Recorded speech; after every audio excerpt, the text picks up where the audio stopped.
అంకమరావు గారు, జగన్మోహన్ రెడ్డి గారు మేమంతా సిద్ధం సభల్లోకెళ్ళి నాకు ఓటేయండి, నాకు ఓటేయండి, నా మీ బిడ్డని అని చెప్పి నాకు ఓట్లేయండి అంటున్నాడు.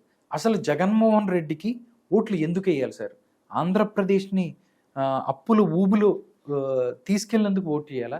అసలు ఆయనకు ఎందుకు ఓటేయాలి సార్? ఇప్పుడు ఆయన ఏమంటున్నాడు, నేను మంచి చేశాను మీరు అంటే, నేను ఇప్పటి వరకు చెప్పినవి చేశాను మీరు భావిస్తే నాకు ఓటేయండి, లేకపోతే వేయొద్దు అన్నాడు కదా. ఇప్పుడు ప్రజలు కూడా ఏమనుకుంటున్నారంటే, మద్యపాన నిషేధం అన్నావు, మద్యపాన నిషేధం చేయలేదు కాబట్టి నీకు మేము ఓట్లు వేయం, 200 విద్యుత్తుకి సంబంధించి 200 యూనిట్ల వరకు మీరు నేను మీ దగ్గర డబ్బులు తీసుకున్నా అని చెప్పి అన్నాడు. ఈ రోజు నువ్వు ఉచితం అన్నావు, అది ఇవ్వట్లేదు నువ్వు. అట్లాగే ప్రత్యేక హోదా అని చెప్పావు, ప్రత్యేక హోదా తీసుకొస్తా అన్నావు, నాకు 25 మంది లోక్సభ సభ్యులు ఇవ్వండి నేను ప్రత్యేక హోదా తీసుకొస్తా అన్నావు, ప్రత్యేక హోదా తీసుకురాలేకపోయావు. యువత యువకుల కోసం నువ్వు యూనివర్సిటీలకు వెళ్ళావు, విశ్వవిద్యాలయాలకు వెళ్ళావు, లేకపోతే కళాశాలకు వెళ్ళావు, పాఠశాలలకు వెళ్ళావు, వాళ్ళని రెచ్చగొట్టి నీ కళ్ళు తిప్పుకున్నావు. ఆ రోజు వాళ్ళని నిండా ముంచేసావు. 2021 లోపు రాయలసీమలో ఉక్కు ఫ్యాక్టరీని పూర్తి చేస్తానని చెప్పావు. నువ్వు ఈరోజు చేయలేదు కాబట్టి వాళ్ళు అన్నావు.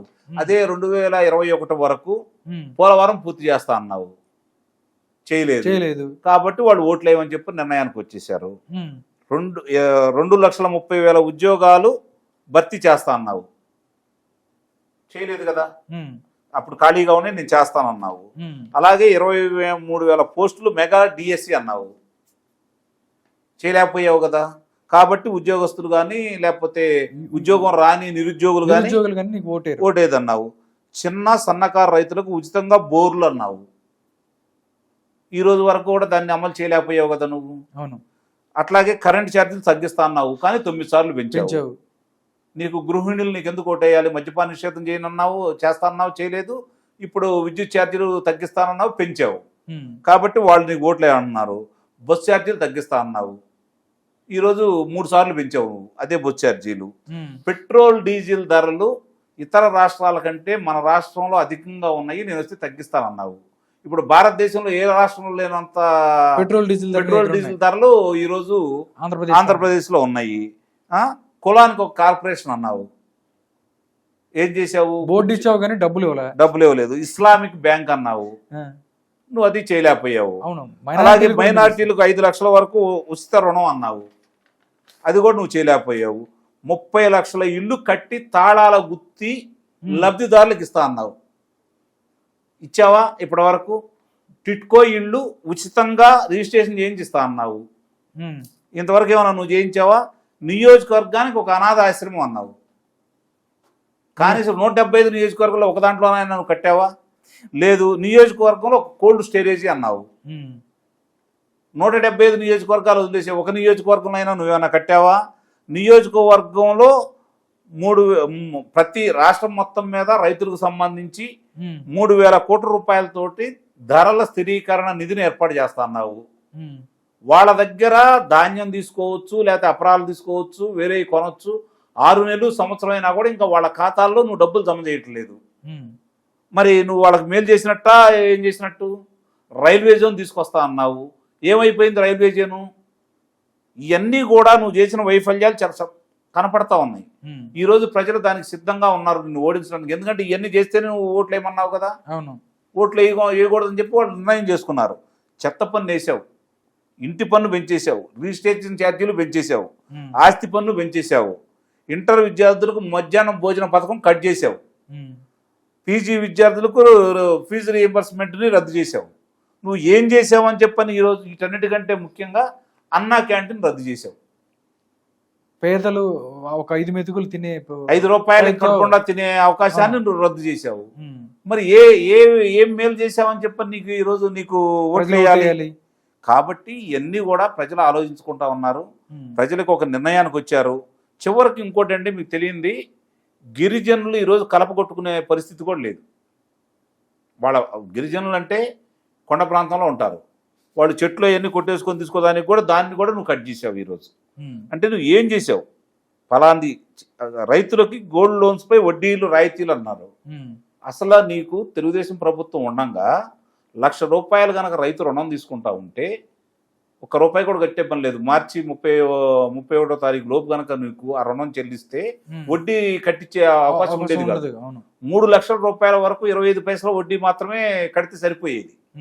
నువ్వు దానికి సంపూర్ణంగా రద్దు చేసావు కదా. సబ్సిడీల మీద ట్రాక్టర్లు ఇచ్చారు, పరికరాలు ఇచ్చారు, విత్తనాలు సగం ధరలకి విత్తనాలు ఇచ్చారు, భూసార పరీక్షలు చేశారు, రైతులకు ఏం మేలు చేసావు. చివరికి బీమాను కూడా నువ్వు రద్దు చేసావు కదా. చంద్రబాబు నాయుడు గారు శాసనసభ సాక్షిగా శాసనసభలో అడ్డంగా కూర్చొని గొడవ చేస్తే తప్ప అది కూడా కొంత శాతం మాత్రమే నువ్వు బీమా కట్టావు. ఇన్ని చేసిన తర్వాత నీకు ఎందుకు ఇవ్వాలి? సంక్రాంతి కానుక రద్దు చేశావు, రంజాన్ తోఫాన్ రద్దు చేశావు, క్రిస్టియన్స్కి సంబంధించినటువంటి ఆయన పుట్టినరోజు సందర్భంగా, యేసుక్రీస్తు పుట్టినరోజు సందర్భంగా దాన్ని రద్దు చేశావు. నువ్వు ఎవరికి ఏం చేసావని, ఎవరికి మాట నిలబెట్టుకున్నావని, గతంలో ఉన్న పథకాలని ఏం కొనసాగించావని చెప్పని ఈరోజు నీకు ఓట్లు వేయాలి ప్రజలు. ఇన్ని వైఫల్యాలు నీకు కనపడతా ఉంటే నీకు ఎలా ఓట్లు వేస్తారు వాళ్ళు? ఇన్ని కులాలు, ఇన్ని మతాలు, ఇన్ని ప్రాంతాల వాళ్ళు నీ దగ్గర ఉంటే ఇట్లా నీకు వీళ్ళందరూ కలిసి ఇంత మోసం చేసిన తర్వాత వీళ్ళందరూ నీకు ఎలా ఓట్లు వేస్తారని నువ్వు భావిస్తున్నావు? ప్రజలు ఆలోచించుకోరా? ఇవన్నీ ప్రజలకు తెలియదు అనుకుంటున్నాడా? ప్రజలు పిచ్చివాళ్ళుగా జమ కడుతున్నాడా అనేది కూడా అర్థం కాని పరిస్థితి. ఒక కులాన్ని, ఒక మతాన్ని నమ్ముకుంటే ఎవరు ఎప్పుడు రాజకీయంలో పైకి వచ్చిన సందర్భాలు లేవు. అనుకోకుండా నీకు 2019లో కలిసి వచ్చిన అన్ని అంశాలు. ఈరోజు రాజధాని సంపూర్ణంగా నేను ఇక్కడే ఇల్లు కట్టుకున్నాను, రాజధాని నేను అభివృద్ధి చేస్తానని చెప్పని రాజధాని నిర్వీర్యం చేయడమే కాకుండా ఆ మహిళమ్మ రైతులు సంబంధించి వాళ్ళని ఏ విధంగా నువ్వు హింస పెట్టావు, ఏ విధంగా దాడి చేశావు, ఈ రోజుకి మానసికంగా ఎంత హింస పెట్టుకుని ఎంతమంది చనిపోవడానికి నువ్వు కారణమయ్యావు. ఆ మహిళామ తల్లులు చేసిన పోరాటానికి 100 వందనాలు. నిస్సందేహంగా ప్రపంచంలో ఇంత సుదీర్ఘ పోరాటం ఎక్కడా జరగలేదు. ఈ రోజు కూడా వాళ్ళు పోరాటం చేస్తూ ఉన్నారు. ఇతనేం భావించాడంటే మనం ఏదో ఒకటి చేస్తే వాళ్ళు రెచ్చిపోయి ఆస్తులు ధ్వంసం చేసి హింసాత్మక రూపేణ కనుక మారితే అప్పుడు దాన్ని లబ్ధి పొందాలని చూశాడు. వాళ్ళు శాంతియుతంగా ఇతని ఎత్తులన్నీ కనిపెట్టేసి శాంతియుతంగా ప్రజలకు ఈరోజు అర్థమయ్యేటట్టుగా న్యాయస్థానం నుంచి దేవస్థానం, అలాగే రాజధాని నుంచి అరసవెల్లి కార్యక్రమాలు చేపట్టి ప్రజలకు విడమర్చి 29 గ్రామాల సమస్య కాదు ఇది, రాష్ట్ర సమస్య ఇది. రాష్ట్రం కోసం వాళ్ళు ఏం త్యాగం చేశారో ప్రజలకు ఈరోజు అర్థమైంది కాబట్టి వాళ్ళకి బ్రహ్మరథం పడుతున్నారు. ఇన్ని వైఫల్యాలు నువ్వు పెట్టుకున్న తర్వాత నీకు ఓట్లేస్తారని నువ్వు భావిస్తుంటే దాని గురించి మేధావులు వచ్చి మాట్లాడుతూ ఉంటే ఏదో లబ్ధి చేశాడని చెప్పని ఆయన మళ్ళీ తిరిగి గెలుస్తాడని మాట్లాడుతుంటే నాకు అర్థం కావట్లేదు. అసలు అందరినీ ప్రొవోక్ చేస్తున్నాడు, అందరితో మాట్లాడించిన పరిస్థితి. బట్ ప్రజల్లో అయితే 2023 ఫిబ్రవరిలో వాళ్ళు సౌదెబ్బ తీశారండి ప్రజలు. 3 ప్రాంతాలకు సంబంధించి నువ్వు 2 ప్రాంతాలు రాజధాని ప్రకటించినటువంటి రాయలసీమ, ఉత్తరాంధ్ర ప్రజలు 108 నియోజకవర్గాలకు సంబంధించి శాసన మండలి ఎన్నికలు జరిగితే 3 చోట్ల నిన్ను చిచ్చుగా ఓడించారు. నీ సొంత నియోజకవర్గమైన పులివెందులలో కూడా నిన్ను ఓడించారు. అవును, అది చాలు కదా ప్రజల్లో తిరుగుబాటు వచ్చిందని. అక్కడి నుంచైనా నువ్వు మేలుకోలేదు, ఇంకా పైచ కార్యక్రమాలు చేస్తూనే ఉన్నావు. ప్రజలందరూ గమనిస్తూనే ఉన్నారు. కీలేరుకి వాత ఎట్లా పెట్టాలో తెలుగు ప్రజలకు తెలిసినట్టుగా ఎవరికి తెలియదు, ముఖ్యంగా ఆంధ్ర రాష్ట్ర ప్రజలకు తెలిసినట్టుగా. రేపు పొద్దున వాళ్ళు ఇప్పుడు జరిగిన నష్టం నువ్వేదో చేస్తావని ఊహించారు, మేలు చేస్తావని భావించారు. ఎంత కీడు జరిగిందో, ఎంత అన్యాయం జరిగిందో, వాళ్ళ స్వాతంత్రాన్ని ఎలా హరించావో వాళ్ళకు క్షుణ్ణంగా అర్థమైపోయింది. కాబట్టి ఈరోజు వాళ్ళందరూ నీ మీద తిరుగుబాటు చేయడానికి సిద్ధంగా ఉన్నారు. ఓటు అనే ఆయుధంతో తిరిగి నిన్ను కోలుకోలేని విధంగా ప్రతిపక్ష హోదా కూడా రాకుండా చేయాలని ఒక నిర్ణయానికి వచ్చారు. అదే జరిగిద్దని చెప్పైతే నేను భావిస్తున్నాను. Thank you so much Ankamarao గారు. ప్రస్తుత రాజకీయ పరిస్థితుల మీద చక్కని విశ్లేషణ నుంచి నమస్కారం.